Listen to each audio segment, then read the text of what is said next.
The pregnancy test clattered onto the marble counter, and Shay Thompson's entire world tilted sideways. 2 pink lines. Unmistakable. Impossible. Her hands trembled as she gripped the edge of the sink in Cho Young-soo's penthouse bathroom, the floor-to-ceiling windows behind her, reflecting the glittering Gangnam skyline like a million tiny judgments. Her reflection stared back, dark skin flushed, natural curls wild around her face, eyes wide with something between panic and disbelief. This couldn't be happening. They'd been careful, always careful. Shay Ya. His voice cut through the bathroom door, low and smooth as expensive whiskey, that possessive Korean endearment wrapping around her name like a claim. Come out! She couldn't move, couldn't breathe. Her chest felt like someone had wrapped steel bands around her ribs and was slowly tightening them. I said, come out. Not a request this time. A command in that tone that made grown men in Seoul's underground scatter like roaches. Shay forced her legs to work, opened the door, and found Young-soo leaning against the doorframe. He discarded his suit jacket and his white shirt was unbuttoned halfway down his chest, revealing the black ink that crawled up from his collarbone. A dragon mid-flight, wings spread across his shoulders, scales disappearing beneath expensive fabric. At 6'2", he towered over her 5'6" frame, all lethal grace and controlled power. But it was his face that made her blood run cold. He wasn't surprised, wasn't shocked, wasn't anything except satisfied.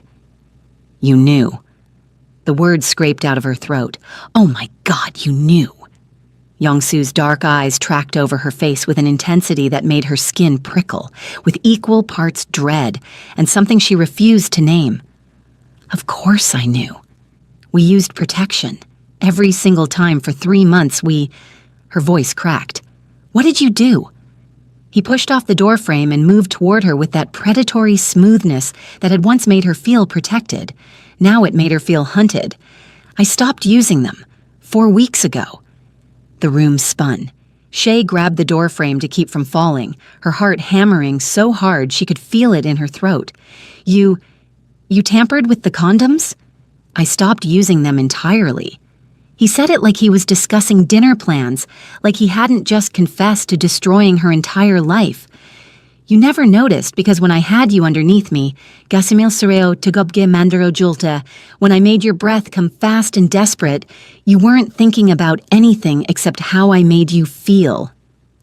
If you want to find out whether Shay escapes Young-soo's obsession or falls deeper into it, subscribe now so you don't miss what happens next.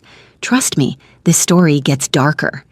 Heat flooded her face, shame and rage, and the traitorous memory of his hands on her skin, his mouth trailing fire down her neck, while he murmured filthy promises in Korean. She pretended not to understand. But you did understand, didn't you? That voice in her head whispered.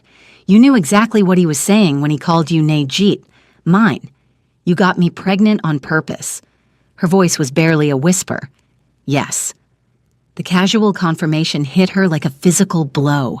Shay's hand flew up before she could think, aiming for his face, but Young-soo caught her wrist mid-swing. His grip was iron wrapped in silk, firm enough to stop her but careful not to bruise. Let me go! She tried to yank free, but he pulled her closer instead, until she could smell his cologne, bergamot and cedar, and feel the heat radiating off his body like a furnace. Anyo. No. His free hand came up to cup her jaw, tilting her face up to meet his gaze. I'm never letting you go, Shay. That's the point. You're insane, she shoved at his chest, but it was like pushing against a wall of muscle and ink and obsession. You trapped me. I trapped us both. Something flickered in his eyes, something raw and almost vulnerable beneath all that arrogant certainty. Do you know what happens when the head of the Baeko syndicate has a weakness? When word gets out that Cho Young-soo cares about an American woman, about a child? The words landed like ice water. Syndicate? What are you? They'll come for you. His thumb traced along her jawline, and despite everything, despite the fury and betrayal coursing through her veins, her traitorous body still leaned into his touch. My enemies, my rivals, everyone who wants to see me bleed, and now I've given them the perfect weapon. Shay's mind was racing. 3 months. She'd spent 3 months falling for a man she didn't know at all. Then why? Why would you do this if it puts us in danger? Because you were going to leave. His voice dropped to something dangerous, possessive. Your contract ends in 9 weeks. You were going to go back to Atlanta, back to your safe little life, and I was going to become a story you'd laugh about. That intense Korean guy I dated in Seoul. I couldn't. His jaw clenched. I won't allow that. So you decided to baby trap me? That's your solution? You think I had a choice? He laughed, but there was no humor in it, only something dark and desperate. You walked into that gala at the Lotte Hotel wearing that red dress, and you looked at me, actually looked at me, like I was a man, not a monster. Like I was worth saving. His forehead dropped to rest against hers, and she could feel his breath ghosting across her lips. Do you know how many people look at me with fear, with calculation, with greed? But you smiled at me, Shaya. You argued with me about American barbecue versus Korean galbi. You fell asleep on my couch watching K-dramas and made fun of my terrible English pronunciation. You made me feel human. Stop. She turned her face away, but he followed, his lips brushing her temple. I tried to let you go, he murmured against her skin.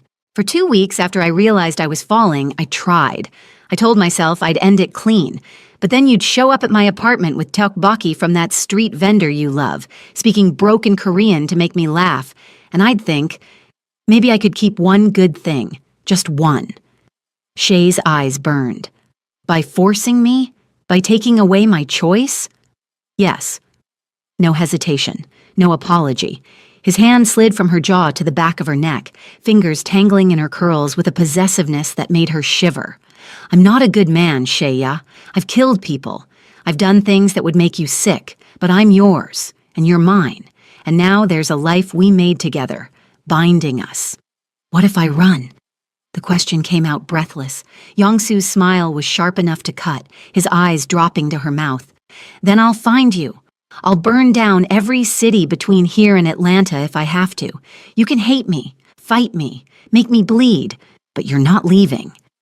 His thumb traced her bottom lip, and she felt her resolve cracking like ice under pressure. Not now, not ever. And God help her. But the certainty in his voice, the dark promise wrapped in obsession, the way his body pressed against hers like he was trying to brand her with his heat. It terrified her almost as much as it thrilled her.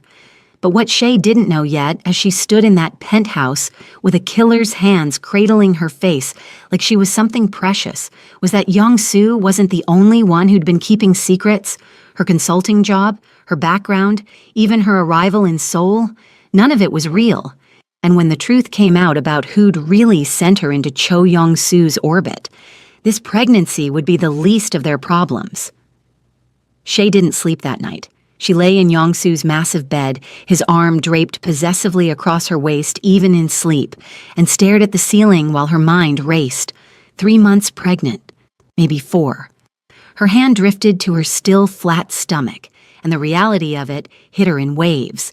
A baby with a man who'd stolen her choice, trapped her with intention, and apparently ran some kind of criminal organization, syndicate.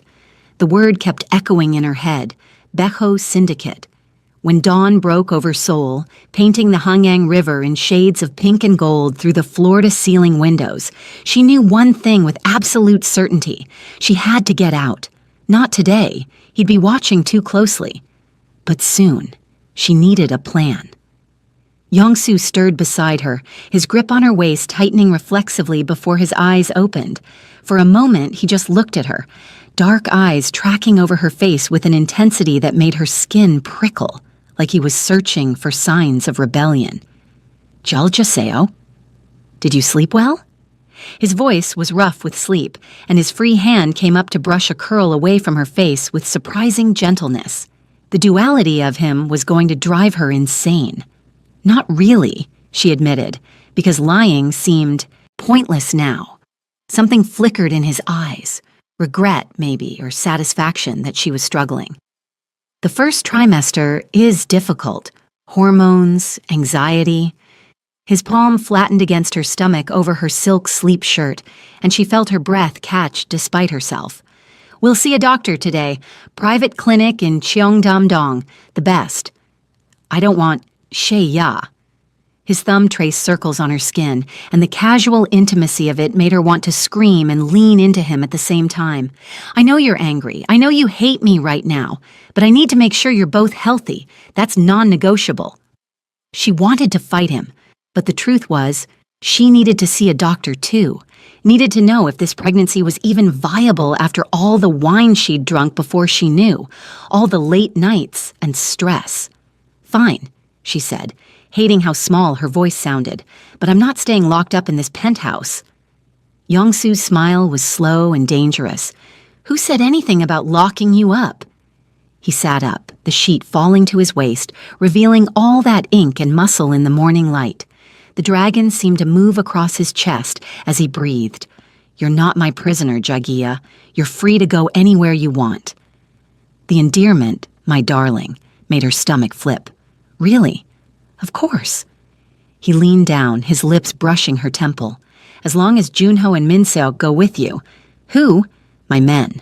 Security. He pulled back to meet her eyes. I told you last night.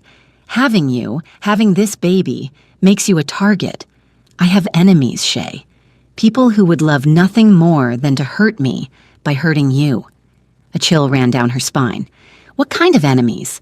The kind that don't ask questions before they pull triggers. His hand cupped her jaw, tilting her face up. So yes, you can go shopping in Myeongdong, get coffee in Itaewon, visit museums, whatever you want, but Junho and Minseok stay within 10 feet of you at all times. Not a prisoner, just constantly surveilled by armed guards. So much better. But looking into his eyes, Shay saw something that made her pulse skip. Genuine fear. He was afraid for her. Terrified even beneath all that arrogant control. And that realization, it changed something she wasn't ready to name. Get dressed, he said, standing and moving toward his closet. We'll have breakfast at that cafe you love in Samcheong-dong, the one with the honey butter toast. Despite everything, her traitorous heart warmed. He'd remembered. 3 weeks ago, she'd dragged him to a tiny cafe hidden in Seoul's traditional Hanok village, and he'd watched her devour honey butter toast with strawberries while complaining about how sweet it was. You hate that place, she said. You said it was too... What was the word? Guyubda. Cute. His accent wrapped around the English word as he emerged from the closet in dark jeans and a white button-down, rolling up the sleeves to reveal more ink crawling down his forearms. Too cute for a man like me. He caught her staring at the tattoos, and his lips quirked. But you loved it, and you need to eat something gentle for your stomach. Shay's throat tightened. How was she supposed to reconcile this, the thoughtful gesture, the consideration, with a man who'd deliberately gotten her pregnant to keep her trapped? She slipped out of bed and moved to the bathroom, needing space to think. As she brushed her teeth, she studied her reflection. Same face, same body, but everything had changed overnight. There was a life inside her now, half her, half him. The thought made her dizzy. When she emerged wearing a yellow sundress, Young-Soo was leaning against the dresser, scrolling through his phone. He looked up, and something heated flashed in his eyes as they traveled down her body. Areumdawo, he murmured. Beautiful. Stop. She grabbed her purse. You don't get to look at me like that after what you did. He crossed the room in 2 strides, catching her wrist gently. Look at you like what? Like you're the most beautiful thing I've ever seen. His other hand slid around her waist, pulling her flush against him. I can't stop, Shea. I tried, I failed, and now you're carrying my child, and every instinct I have is screaming at me to keep you close. His forehead dropped to rest against hers, and she could feel his breath ghosting across her lips, warm and dangerously close.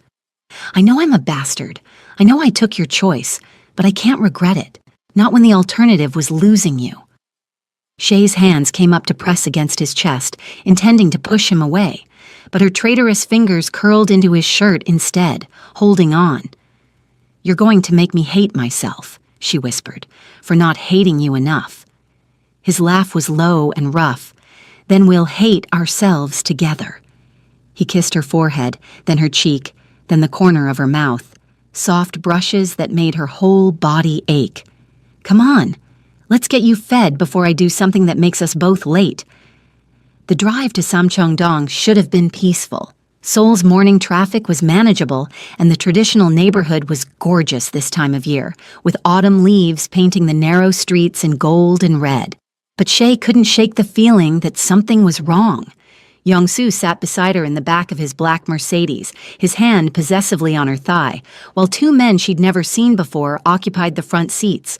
Junho and Min-seok, both built like walls, both with telltale bulges under their jackets. Relax, Young-soo murmured, his thumb drawing circles on her leg through the thin fabric of her dress. You're safe. But safe was relative when your boyfriend was apparently a crime lord. The cafe was exactly as she remembered, tucked between traditional hanok houses with wooden beams and paper lanterns, and the smell of fresh bread wafting through open windows. Young-soo guided her inside with his hand on her. Lower back and the elderly owner, Mrs. Kim, greeted them with warm recognition. Shay Si and your handsome young man.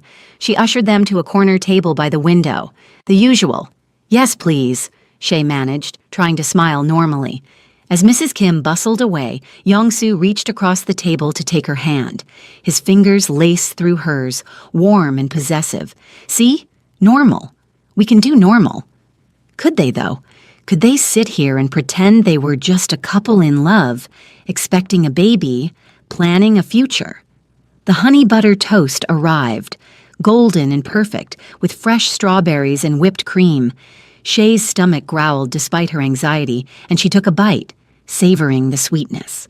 Young-soo watched her with an expression she couldn't quite read, possessive and soft and dangerous all at once. His thumb stroked over her knuckles. Better? It's just toast, Young-soo. It doesn't fix. The window exploded. Glass shattered inward as gunfire erupted, and Shay's scream died in her throat as Young-soo's body slammed into hers, taking her to the ground beneath the table.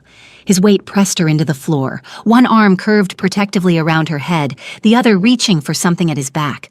More gunshots, Mrs. Kim screaming, Junho and Min-seok returning fire with weapons that seemed to appear from nowhere. Stay down! Young-soo's voice was hard as iron, all traces of gentleness gone. He had a gun now, a sleek black pistol, and he was firing back through the broken window with lethal precision. Shay couldn't breathe, couldn't think, could only feel the sharp bite of glass cutting into her arm, the weight of Young-soo's body shielding hers, the deafening crack of bullets tearing through the peaceful morning. This was real. This was her life now. Through the chaos, she heard Young-soo bark something in rapid Korean, orders, commands, his voice cold and controlled, even as his heart hammered against her back. He fired 3 more shots, and somewhere outside, someone screamed. Then, as suddenly as it started, the gunfire stopped. Young-soo didn't move for a long moment, his breathing harsh in her ear, his body coiled like a spring ready to snap. Then, "Are you hurt?" I don't know. He shifted off her carefully, his hands running over her arms, her legs, her stomach, checking for injuries with frantic precision. When his fingers found the cut on her arm where glass had sliced through her dress, his eyes went dark with fury. "Shay-ya, look at me!" He cupped her face, forcing her to meet his gaze. "Are you hurt anywhere else? The baby—" "I don't know." Her voice came out high and trembling. "I don't know. I can't breathe." His thumb stroked her cheeks, and despite the violence still humming in the air around them, his touch was gentle. "Just breathe. I've got you." But he didn't have her. He dragged her into this nightmare, and now people were dying in a cafe that smelled like honey, and Cinnamon and Mrs. Kim was sobbing somewhere behind the counter, and Young-soo pulled off his button-down, leaving him in just a white undershirt that showed every line of muscle and ink. He pressed the shirt against the cut on her arm, his jaw clenched so hard she could see the muscle jumping beneath his skin.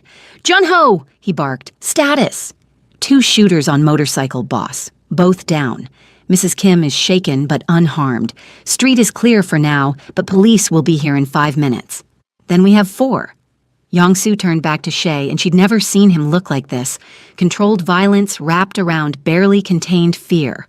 "We're leaving! Now!" "Mrs. Kim will be compensated and protected. Junho's already calling it in." He pulled Shay to her feet, his arm like iron around her waist. "We need to get you somewhere safe before..." "Before what?" Shay's hysteria was building, threatening to break through. "Before your enemies come back? Before they realize they missed? Before you go into shock." His voice softened fractionally as he guided her toward the back exit, keeping his body between her and the shattered windows. "Shaya, I need you to hold it together for 5 more minutes. Can you do that for me?" She wanted to say no, wanted to scream and cry and collapse. But something in his eyes, the desperation, the fear, the absolute certainty that he would burn the world down to keep her safe, made her nod. "Good girl," he murmured, and kissed her forehead even as Min-seok kicked open the back door and scanned the alley beyond. The Mercedes was already running, rear door open. Yongsu practically lifted her into the back seat, sliding in beside her and pulling her against his chest as Min-seok peeled away from the curb with the kind of precision that suggested he'd done this before. Many times before. Shay's hands were shaking. Her whole body was shaking. She looked down and saw blood, her blood soaking through Yongsu's shirt pressed against her arm, and suddenly the reality of it crashed over her like a wave. Someone had just tried to kill them. Kill her. Kill their baby. "I can't..." Her breath came in short gasps. "I can't breathe." "Yes, you can." Yongsu's hand cupped the back of her head, pressing her face into his neck. "Breathe with me. In for 4, out for 4. He demonstrated, his chest rising and falling against hers in a steady rhythm. "That's it. Just like that." She tried to match him, breathing in the scent of his cologne mixed with gunpowder and fear. His other hand rubbed circles on her back, and he murmured soft things in Korean she couldn't understand, but that sounded like comfort, like promises, like prayers. Gradually, her breathing slowed. The panic receded enough for her to think again. Who were they? Her voice was muffled against his neck. "I don't know yet." His hand tightened in her hair. "But I will, and when I find out who gave the order..." He didn't finish, but she felt the violence humming beneath his skin, barely restrained. "You killed them." It wasn't a question. She'd seen the bodies through the window, sprawled on the street, unmoving. Yes. No hesitation. No remorse. Shay pulled back to look at him, and what she saw in his face made her chest ache. He looked wrecked, jaw clenched, eyes dark with fury and fear, a muscle ticking in his temple. One hand still pressed his shirt against her bleeding arm, while the other cupped her face like she might disappear. "I told you," he said quietly. "I told you having you makes you a target, and you didn't believe me. I believe you now." The words came out broken. Something shifted in his expression, satisfaction mixed with regret. "I'm taking you somewhere they can't reach you, somewhere I can keep you safe until I figure out who's behind this." "Where?" "Jeju Island. I have a house there. Private, secure, off the grid." His thumb traced her cheekbone. "No one will touch you there. I promise." A house on Jeju Island, private and secure, which was code for isolated and inescapable. "That's not a request, is it?" Shay's voice was hollow. "No, at least he was honest. You're in danger, Shaya, real danger, and until I eliminate the threat, you need to be somewhere I can protect you completely." "You mean somewhere I can't run?" His jaw clenched. "That too." The car sped through Seoul's streets, weaving through traffic with illegal precision. Shay watched the city blur past, the place she'd fallen in love with, the place that had seemed so magical and full of promise 3 months ago. Now it looked like a war zone waiting to happen. "Your arm needs stitches," Yongsu said, examining the cut with clinical focus. "We'll stop at the clinic first, then head to Gimpo Airport. I have a plane waiting." Of course he did. Private planes and island fortresses and men who materialized with guns. This was her life now. "What about my things? My apartment?" "Junho will pack everything and bring it to Jeju. You're not going back there, too exposed." Just like that. Her entire life in Seoul packed up and moved without her consent. Again. But when she opened her mouth to argue, she caught sight of Yong-Su's hand still pressed against her wound, his knuckles white with pressure, a smear of her blood across his tattooed forearm. He was holding her like she was the most precious thing in the world, like losing her would break something fundamental inside him. And despite everything, the manipulation, the lies, the violence, she realized something terrifying. He meant it, all of it. The obsession, the possessiveness, the willingness to kill and die to keep her safe. This wasn't a game to him, it was survival. "Yong-Su," she whispered, "what have you gotten me into?" He looked at her then, really looked at her, and his eyes were filled with something raw and desperate. "Everything, Jagia. I've gotten you into everything. And I'm sorry." His forehead dropped to rest against hers. "I'm sorry you're hurt. I'm sorry you're scared. I'm sorry I brought this darkness into your life. But you're not sorry enough to let me go." "No." His voice cracked. "Never that. I'd rather watch you hate me from inside a fortress than attend your funeral because I was too weak to keep you." The car pulled up to a modern building in Cheongdam-dong, sleek glass and steel, no signs, just a discreet entrance. The clinic. Minseok opened the door, and Yong-Su guided her out, his arm wrapped protectively around her waist. As they walked inside, Shay caught her reflection in the glass doors. Her yellow sundress was torn and blood-stained. Her hair was wild with glass fragments caught in the curls. Her eyes looked hollow, shocked. She looked like a woman who'd just survived an assassination attempt. She looked like Cho Yong-Su's woman. And the most terrifying part? As the doctor stitched her arm and Yong-Su held her other hand with a grip that promised he'd never let go, Shay realized she wasn't sure she wanted him to anymore.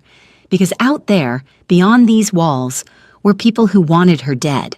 And in here, holding her hand while her blood dried on his skin, was the monster who'd just proven he'd kill to keep her alive. The cage was closing, the lock was turning, and Shay was running out of reasons to fight it. What she didn't know yet, as the private jet carried them toward Jeju Island and the gilded prison waiting there, was that the attack at the cafe, that was just the beginning. And the real threat wasn't coming from Yong-Su's enemies at all. It was coming from the people who'd sent her to Seoul in the first place. The house on Jeju Island wasn't a house. It was a fortress disguised as paradise. Shay stood on the wraparound deck, watching the East China Sea crash against black volcanic rocks below, and tried to remember what freedom felt like. 5 days since the attack, 5 days of white bandages on her arm, Yong-Su's eyes tracking her every movement, and the suffocating realization that she was completely, utterly trapped. The property was stunning. She'd give him that.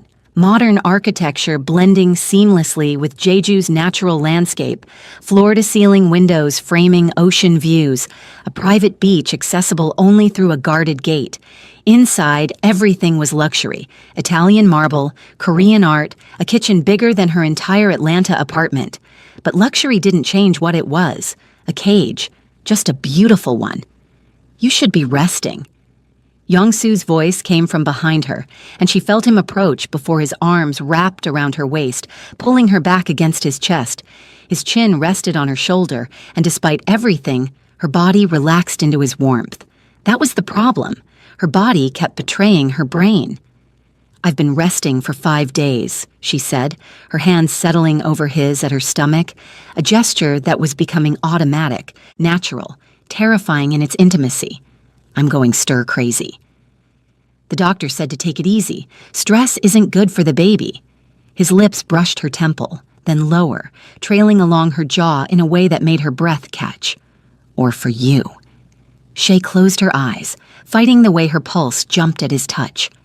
Dr. Han had come yesterday, a severe woman in her 50s who'd done a full examination and confirmed what Shay already knew. 10 weeks pregnant. Perfectly healthy despite the trauma. The baby was fine. She was fine. Physically, anyway. "I need to do something," she said, turning in his embrace to face him. "I can't just sit here staring at the ocean while you disappear into your office for hours at a time." He looked tired, shadows under his eyes, tension in his jaw that hadn't been there before Seoul. He'd been making calls at all hours, coming to bed smelling like stress and cigarette smoke, pulling her close like she might vanish if he let go. "I'm handling things," he said simply, making sure what happened at the cafe never happens again. "The people who attacked us are no longer a problem." His voice was flat, final. "The Park family out of Busan made a move on Seoul territory. They targeted you to weaken me." His hands cupped her face, thumbs stroking her cheekbones. "They won't make that mistake again." The casual way he said it, like he was discussing the weather, not whatever violence he'd unleashed, should have terrified her. Maybe it did, but it also made something dark and primitive inside her feel protected. God, what was happening to her? "I want to go for a walk," she said, needing to escape the intensity of his gaze. "On the beach. I need air that doesn't smell like this house." Young-Soo's jaw tightened. "Not alone." "Then come with me." She grabbed his hand, lacing their fingers together. "Please. 5 days, Young-Soo. I haven't left this property in 5 days." For a moment she thought he'd refuse, but then he nodded, and the relief that flooded through her was embarrassing in its intensity. "Okay, but you stay close to me." The private beach was accessed through a stone pathway winding down the cliff face. Young-Soo kept his hand on her lower back the entire descent, steadying her over rough patches, his touch both protective and possessive. When they reached the sand, Shay slipped off her sandals and let her feet sink into the cool, volcanic black grains.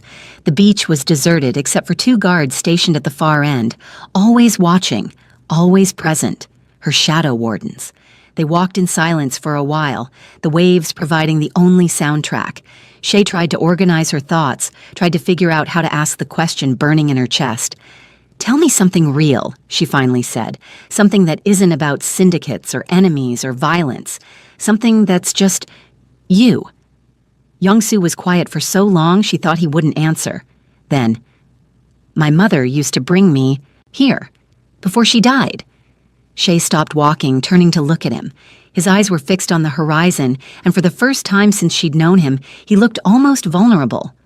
"I was 8, he continued. "She'd rent a small house in Seoguipo every summer, and we'd pretend my father didn't exist, that his debts didn't exist, that the men who came looking for payment didn't exist." His hand found hers again, warm and strong. "She'd make me tangerine juice from the local farms and tell me stories about the haenyeo, the women divers, strong women who could hold their breath for minutes, who weren't afraid of the deep." "What happened to her?" Shay asked softly, though part of her already knew the answer wouldn't be happy. "My father's debts caught up with us." His voice was flat, emotionless, but his grip on her hand tightened until it almost hurt. "She tried to protect me. She failed, and I swore I'd never be weak like him, never let anyone I cared about pay for my mistakes." The pieces clicked into place. The obsessive need for control, the willingness to do anything to keep her safe, the fortress mentality. He'd failed to protect his mother, and now he was determined not to fail again, even if it meant becoming the very thing that destroyed people. "So you built an empire," she said, "became the most dangerous man in the room so no one could hurt you again." "Yes." He turned to face her fully, his free hand coming up to cup her jaw. "And then you walked into that gala wearing red, and you looked at me like I was a man worth saving, like I was more than what I'd become." His thumb traced her bottom lip. "And I realized I'd trade every bit of power I've built to keep that look in your eyes." Shay's breath caught. The intensity in his gaze made her feel stripped bare, seen in a way that was both terrifying and intoxicating. "That's why you did it," she whispered. "The pregnancy. You thought if I left, you'd lose the only person who ever saw you as human." "I knew I would." His forehead dropped to rest against hers. "And I couldn't survive that, Shay-ya. I've survived everything else, poverty, violence, betrayal. But losing you, that would have broken something I can't rebuild." Her heart was hammering against her ribs. She should push him away, should hold on to her anger, her fear, her completely justified rage at what he'd done. But his vulnerability was a weapon she had no defense against. "You're asking me to forgive the unforgivable," she said, her voice cracking. "No." His lips brushed hers, feather-light testing. I'm asking you to survive with me. We don't have to call it forgiveness. We can call it adaptation. Despite everything, she almost laughed. Adaptation. That's one word for Stockholm Syndrome. Is it Stockholm Syndrome if you're safer with the captor than without him?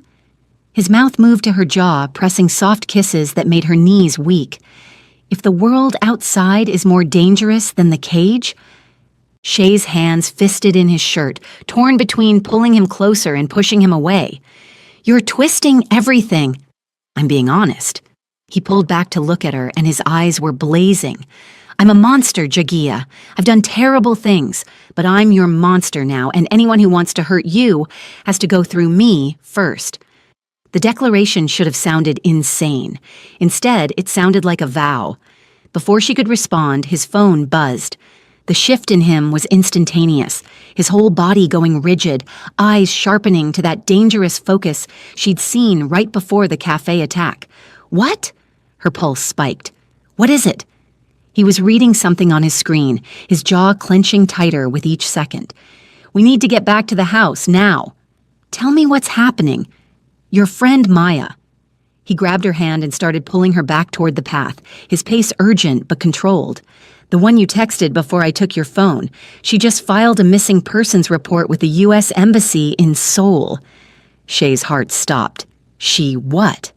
She told them you sent a distress message and then disappeared. The embassy is asking questions. His grip on her hand was almost painful as they climbed the stone pathway.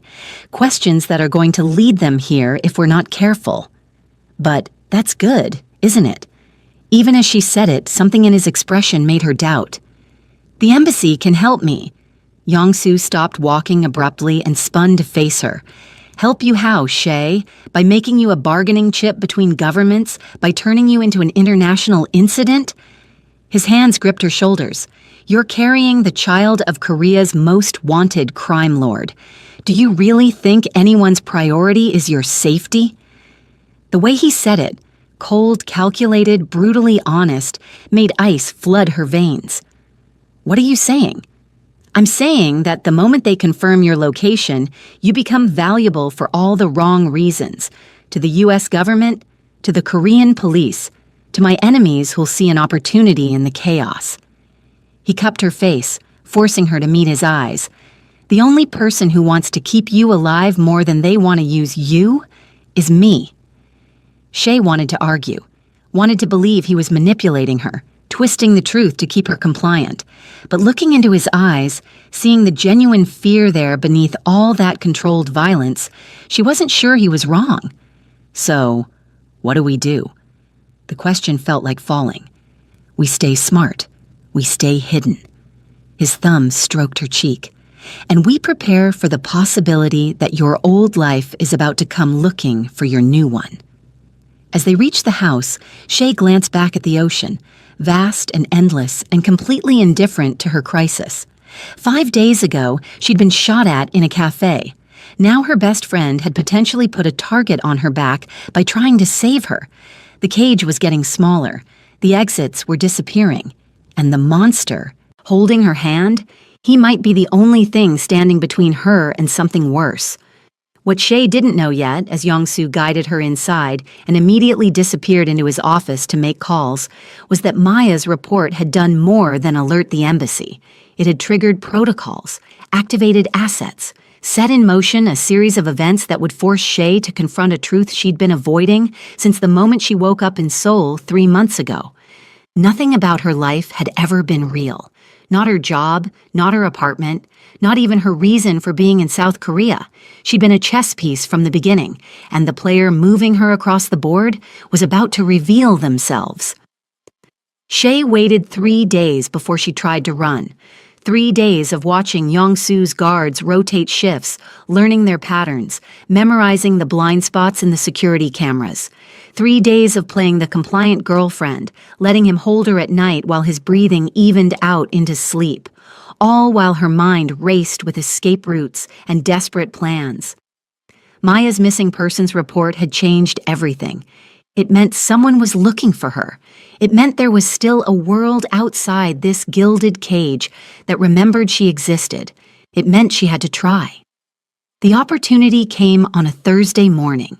Yong-soo had left for Seoul before dawn. Something about meeting with his lieutenants, his voice tight with tension as he'd kissed her forehead and promised to be back by nightfall.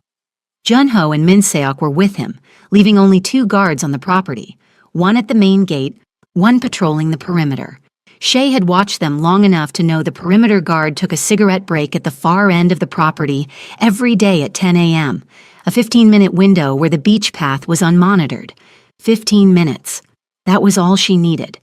She dressed in dark jeans and a black sweater despite the mild Jeju weather, pulled her hair into a tight bun and tucked her passport, the one thing Yong-soo hadn't confiscated, probably because he didn't think she'd actually try, into her back pocket.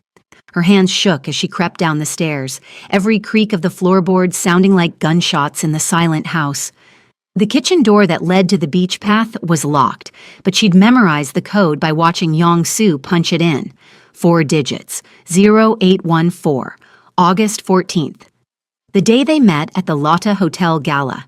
She'd mentioned it once in passing, surprised he remembered the exact date.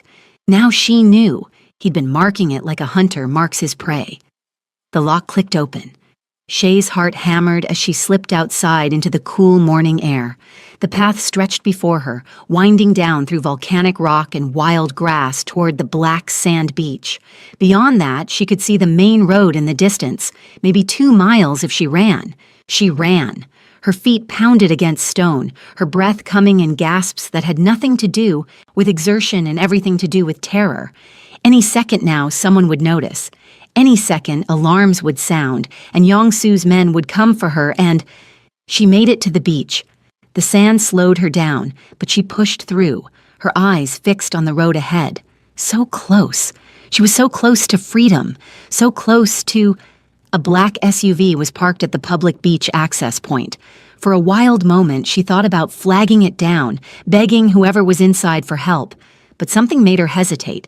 The way it was positioned, engine running, windows tinted so dark she couldn't see inside. The passenger door opened. A woman stepped out, mid-40s, blonde hair pulled back in a severe bun, wearing a crisp pantsuit that screamed government official. She looked at Shay with an expression that was equal parts relief and calculation. Shay Thompson? Her English was American, unaccented. My name is Director Patterson. I'm with the U.S. Embassy. Your friend Maya reported you missing. Shay's knees nearly buckled with relief. Oh my God! Oh, thank God! She stumbled forward, sand kicking up around her feet. I need help. I need to get out of here before he realizes I'm gone. Before Cho Yong-soo comes back from Seoul? Patterson's smile didn't quite reach her eyes. We've been monitoring his movements. We know he left this morning. We don't have much time. Something in the woman's tone made Shay's relief curdle into unease. How did you know where to find me? How did you know I'd be here right now? We've been conducting surveillance on this property since your friend filed her report. Patterson took a step closer, and Shay noticed the bulge under her jacket. A gun. We've been waiting for an opportunity. When we saw the reduced guard presence this morning, we knew you might try. The pieces were clicking together in a way that made Shay's stomach turn. You've been watching me this whole time. We've been trying to help you, Patterson corrected. You stopped responding to your supervisor at Atlas Global Consulting 3 weeks ago. That triggered protocols. Shay's blood ran cold. Atlas Global? What are you talking about? Patterson's expression shifted into something harder, more calculating. Come now, Shay. You're an intelligent woman. Surely you've started to piece it together. She pulled out a tablet from the SUV and turned it to face Shay. Atlas Global Consulting doesn't exist, not as a legitimate company. It's a CIA front operation. The beach tilted sideways. No, that's not. I applied for that job. I interviewed, and we selected you from a pool of carefully vetted candidates because you were perfect. Patterson swiped through files on the screen. Personnel files, background checks, psychological evaluations, all with Shay's name on them, all dated months before she'd even seen the job posting. 28 years old, no family ties after your parents' deaths, no romantic attachments, bachelor's degree, in international business with a minor in Asian studies. You even had a documented interest in Korean culture from your college courses. Shay's hands went numb. Her vision tunneled. You're saying I was, what? Recruited? Placed, Patterson corrected clinically. Your job was to get close to Cho Yong-soo, to gather intelligence on his operations, his associates, his vulnerabilities, to become someone he'd trust. She tilted her head, studying Shay like a specimen under glass. Though I'll admit we didn't anticipate you'd be quite this successful. Pregnant with his child? That's leverage beyond anything we could have engineered. The words hit like physical blows. Every conversation with her supervisor suddenly made horrifying sense. The casual questions about Yong-soo's schedule, the suggestions about which events to attend, which restaurants to visit, which people to introduce him to. The weekly reports she'd filed thinking they were just standard cultural consulting updates. She'd been feeding them intelligence without even knowing it. She'd been a spy, an unwitting weapon. I didn't know, Shay whispered, her voice breaking. I swear to God I didn't know. We know you didn't. That's what made you so effective. Patterson's voice softened fractionally, but her eyes remained calculating. An asset who doesn't know they're an asset can't give themselves away. You were genuine with him. That's why he fell for you. Shay's legs gave out. She sank onto the sand, her hands pressing against her stomach, where their baby, the baby he'd deliberately created to trap her, was growing. My entire life was a lie. Your entire life was preparation for this moment. Patterson crouched down to her level. And now we need you to finish what you started. Come with me to the embassy. We'll debrief you, get your testimony about his operations, and put you in witness protection. You and the baby will be safe. Safe. Shay laughed, but it came out broken, hysterical. Safe in another cage, another constructed identity. How is that different from what he's doing?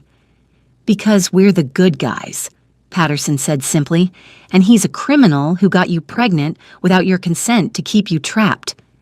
Was that true? Or was it just another manipulation, another person trying to control her narrative? Shay's mind was spinning, trying to process too much at once. Yong-soo had known from the beginning what she was, had told her that first night in the penthouse. He'd known she was bait and had fallen for her anyway, or maybe because of it, or maybe... How much does he know? The question came out hoarse. About me, about Atlas Global. Patterson's expression flickered with something that might have been respect. More than we'd like. Cho Yong-soo didn't become the head of the Baeko syndicate by being stupid. He suspected from your first meeting. That's why he kept you close, to figure out if you were a genuine threat or an opportunity. An opportunity for what? To corrupt you, to turn you, to make you his instead of ours. Patterson stood, offering her hand. And it worked, didn't it? You're defending him in your head right now, trying to figure out if his cage is better than mine. Shay didn't take the offered hand. Couldn't. Her whole body felt like it was made of lead. The difference, Patterson continued, is that we'll let you go eventually. Witness protection isn't forever. But him? He told you himself, he'll never let you leave. That baby inside you was his insurance policy. You know that. Yes, she knew that. Had known it since the moment those 2 pink lines appeared on the test. But knowing something and accepting it were different things. I need time to think. We don't have time. Patterson's voice sharpened with urgency. His security system has motion sensors on that beach path. Even with reduced guards, someone will have noticed by now. We need to move, Shay. Now. As if summoned by her words, Shay heard it. The sound of a car engine roaring up the coastal road, moving way too fast. Her heart stopped. No, it was too soon. He wasn't supposed to be back until tonight. Unless the security system had alerted him. Unless he'd turned around the moment she ran.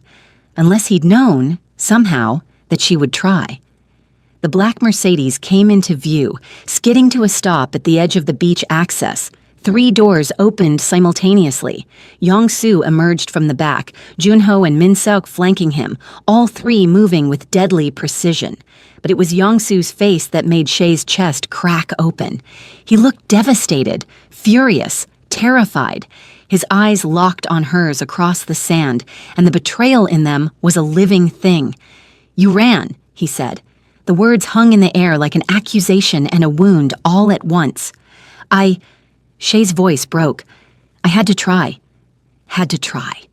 Yong-soo repeated it like the words were foreign, incomprehensible. His hand moved to his back, and when it came forward, he was holding a gun. "Had to try to leave me. Had to try to run to them." His gaze shifted to Patterson, and something deadly flickered across his face. "Director Patterson, I wondered when you'd make your move." Patterson's hand moved toward her jacket, toward her weapon, but Yong-soo was faster. His gun was up and aimed before she could clear leather. "I wouldn't," he said softly, his voice cold as winter steel. "My men have your driver in their sights. You shoot me, they shoot him. Your backup is 20 minutes away. We all know how this ends if you force my hand." Shea stood frozen between them, literally caught between 2 forces that wanted to use her, control her, own her for different reasons that somehow felt exactly the same. "Shea," Patterson said without taking her eyes off Yong-soo, "come here. You're an American citizen. I can protect you from him." "She's carrying my child," Yong-soo countered, his voice dropping to something possessive and raw. "She's mine. And I don't care what government agency you represent, you're not taking her." "Yours?" Patterson laughed. "She's not property, Mr. Cho. She has rights. And we have evidence that you've been holding her against her will, that you deliberately got her pregnant without consent." "I never said I didn't consent." The words came out of Shea's mouth before she could stop them, before she could even think about what they meant. Both of them turned to stare at her.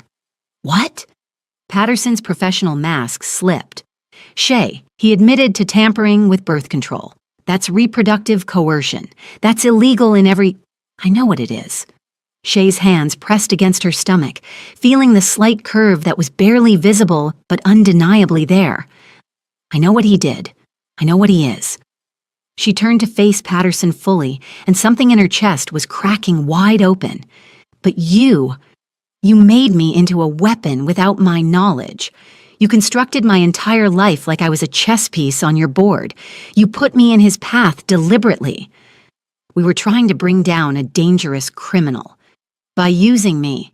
Shea's voice cracked, years of being controlled by people who claim to know better finally erupting. "By turning me into something I never agreed to be. At least Yong-soo was honest about what he wanted from me. At least—" She stopped, the realization hitting her like a freight train. "At least when he trapped me, I knew I was trapped." Patterson's expression hardened into something cold and bureaucratic. "You're confused. He's manipulated you, isolated you, created a dependency." "And what have you done?" Shea shot back. "What's the difference between his cage and yours? Because from where I'm standing, Director, you both want the same thing, to control me for your own purposes. He wants me as his. You want me as your witness. Neither of you is asking what I want." The silence that followed was deafening. Even the waves seemed to quiet, waiting for what came next. Yong-soo hadn't moved, his gun still trained on Patterson, but something in his expression had shifted.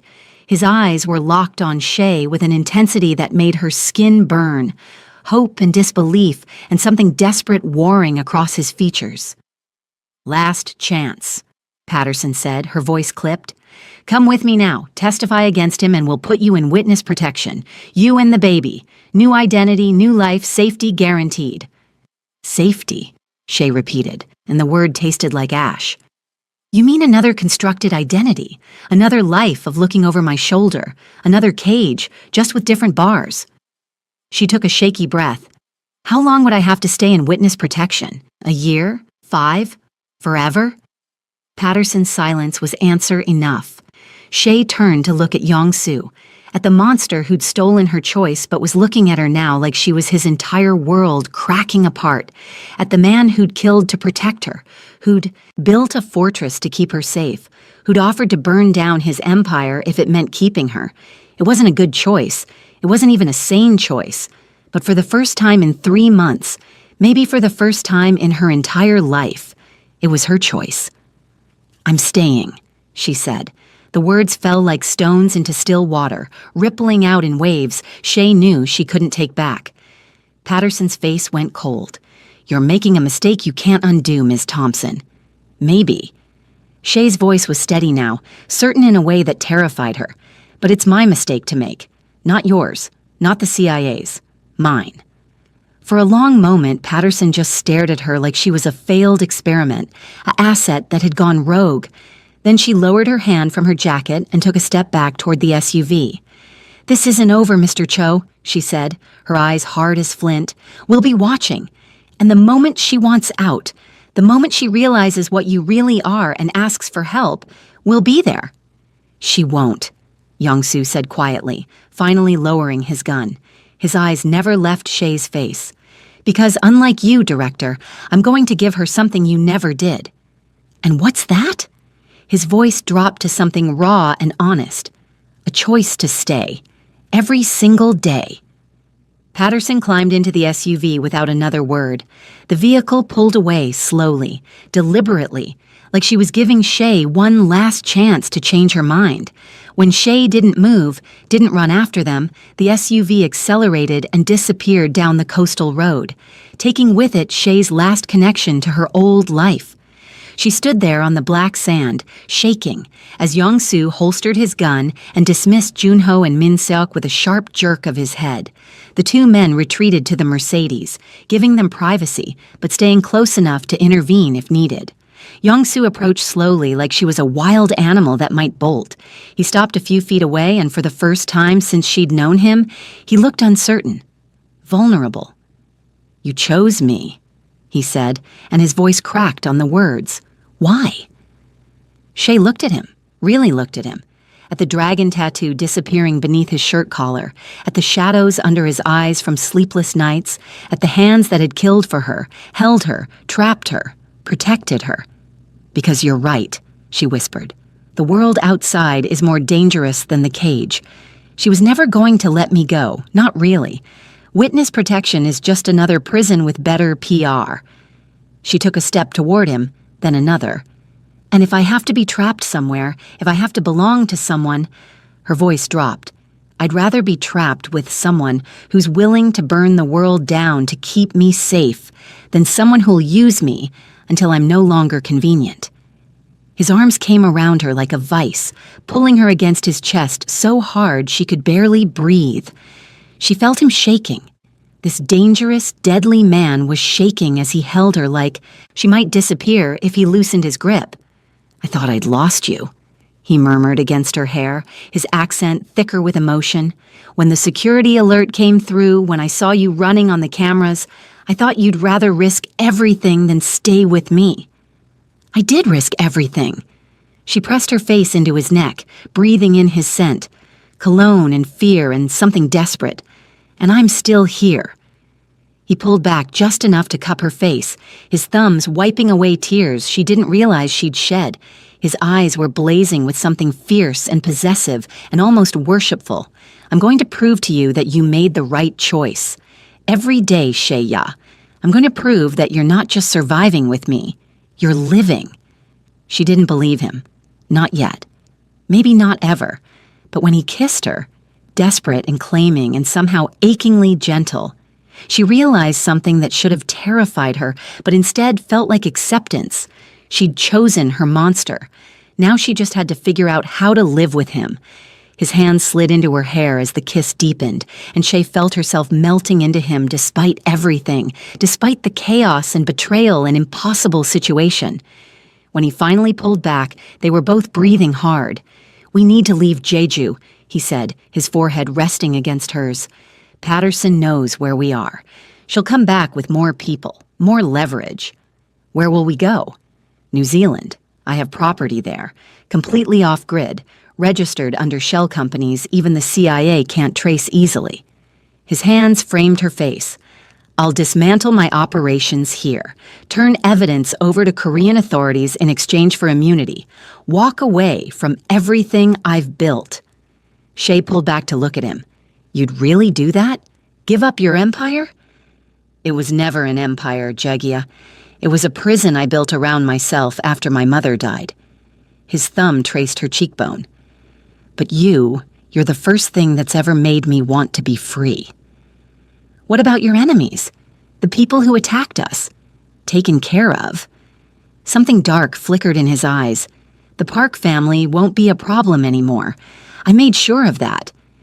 She didn't ask how, didn't want to know the details of what he'd done to protect them. And the baby? Her hand pressed against her stomach. What kind of life can we give them?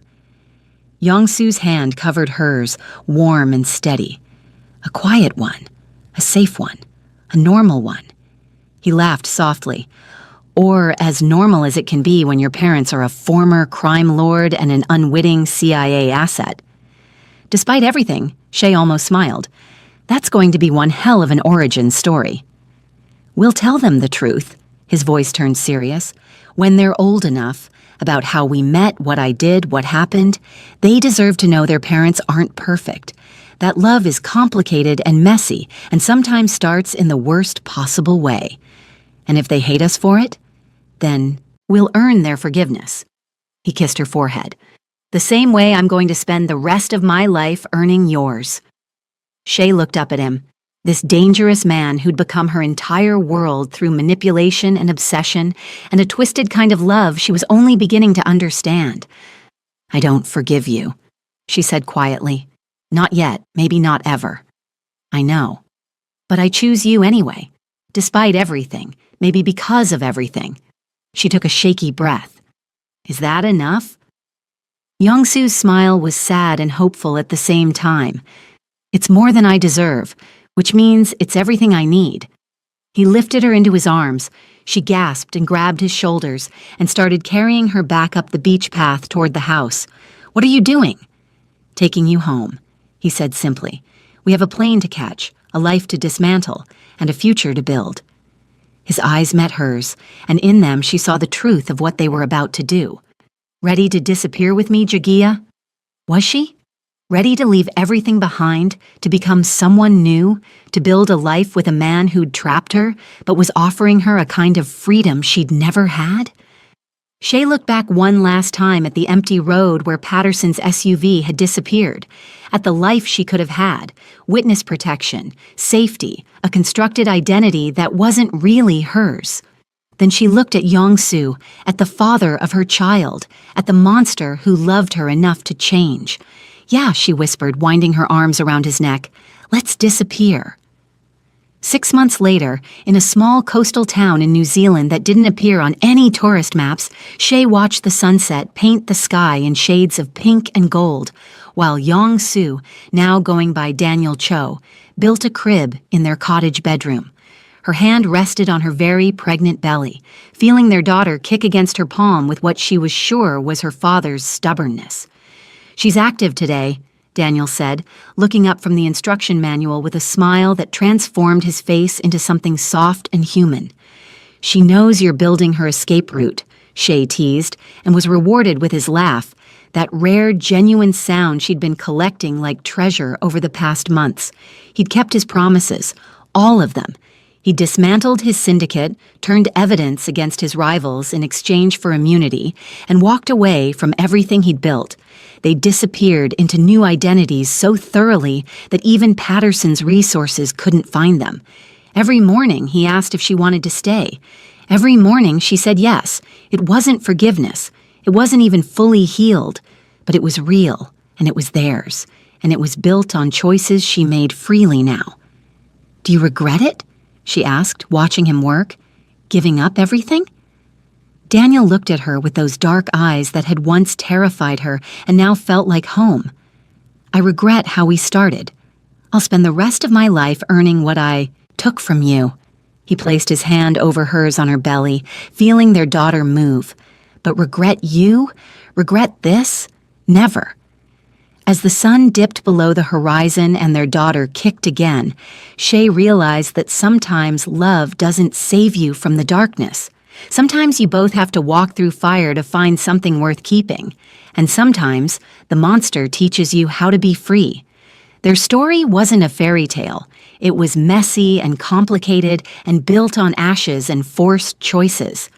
But as Daniel pulled her close and their daughter kicked between them, Shay thought maybe that was okay. Maybe perfect love stories were overrated anyway. Maybe real love, the kind that survived everything and chose to stay, was better. If you made it this far, thank you for going on this wild ride with Shay and Yong-soo. Their story was messy, dark, and complicated. But that's what makes it real. If you want more Afro-Korean romance stories that don't hold back, subscribe now and let me know in the comments, Team Monster or Team Freedom. I'll see you in the next story.